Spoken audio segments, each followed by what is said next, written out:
Bonjour à tous, bienvenue dans cette nouvelle vidéo. Aujourd'hui nous allons parler d'Eden Hazard. Je ne pouvais pas passer à côté de cette information qui est tombée dans le courant de la semaine passée. Le Belge est à nouveau blessé selon le communiqué que le Real Madrid a mis en ligne. Mercredi dernier, Hazard ne s'est pas présenté à l'entraînement, ce qui a suscité des doutes quant à l'état physique du joueur. Et ça n'a pas loupé, le lendemain, le Real Madrid a indiqué qu'Eden Hazard était blessé pour 4 à 6 semaines. Cela veut dire qu'il loupera très certainement le match aller de la Ligue des Champions face à l'Atalanta, ainsi que plusieurs autres matchs importants. Une nouvelle blessure qui inquiète beaucoup le Real Madrid, mais qui pourrait profiter à d'autres. Alors comment le Real va devoir se réorganiser sans lui ? Quelle est la cause de ces blessures à répétition ? Quelles sont les solutions pour le club et pour lui ? C'est tout ce qu'on va voir dans cette nouvelle vidéo. C'est parti. Tout d'abord, j'aimerais rapidement passer en revue les blessures qu'Eden Hazard a pu avoir par le passé depuis son arrivée à Madrid.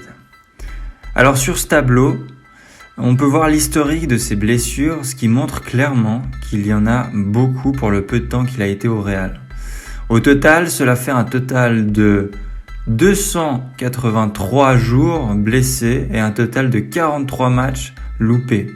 Ça veut dire que sur les 2 saisons qu'il a faites, il a déjà été absent plus d'une saison, ce qui est énorme pour un joueur qui a coûté environ 100 millions. À tout cela, il faut ajouter la dernière blessure en date du 3 février, évidemment, et qu'il laissera hors des terrains pour 4 à 6 semaines. Ce qu'on peut remarquer aussi, c'est que même quand il joue le match en tant que titulaire, il ne le finit que très rarement. C'est d'ailleurs ce que l'on voit sur ce tableau. Le dernier match entier qu'il a joué est celui de la Real Sociedad le 23 novembre 2019. Enfin bref, c'est assez inquiétant tout de même, car il n'est pas non plus en début de carrière, les années passent vite et on doute toujours plus de son retour à un haut niveau. Alors pourquoi est-ce qu'il a été blessé aussi souvent ? Pour répondre à cette question, j'aimerais commenter une interview qui a été faite au médecin de la sélection belge de football, Chris Van Crombrugge, et qui a évidemment suivi Eden Hazard ces dernières années. Ce médecin a affirmé que les problèmes du Belge étaient en grande partie dus au stress qu'il pouvait ressentir depuis son arrivée à la capitale espagnole. C'est clair que la pression peut être un facteur important. On se rappelle d'ailleurs que même Messi avait vomi pendant le mondial au Brésil. Voyons maintenant comment le Real Madrid va devoir se réorganiser avec cette nouvelle absence. Alors avec cette place qui a été laissée par Hazard sur le côté gauche de l'attaque madrilène, on verra très certainement Vinicius reprendre la place de titulaire en laissant Benzema et Asensio pour les 2 autres postes de l'attaque. Alors ce cas de figure, c'est évidemment une opportunité de plus pour le jeune Brésilien, de montrer qu'il a sa place, mais ça peut être aussi une opportunité de plus pour que Zidane nous laisse clair qu'il ne compte plus sur lui en fait. Une autre possibilité pour l'attaque, c'est de mettre Asensio sur la gauche et Vasquez sur la droite, avec toujours Benzema en pointe.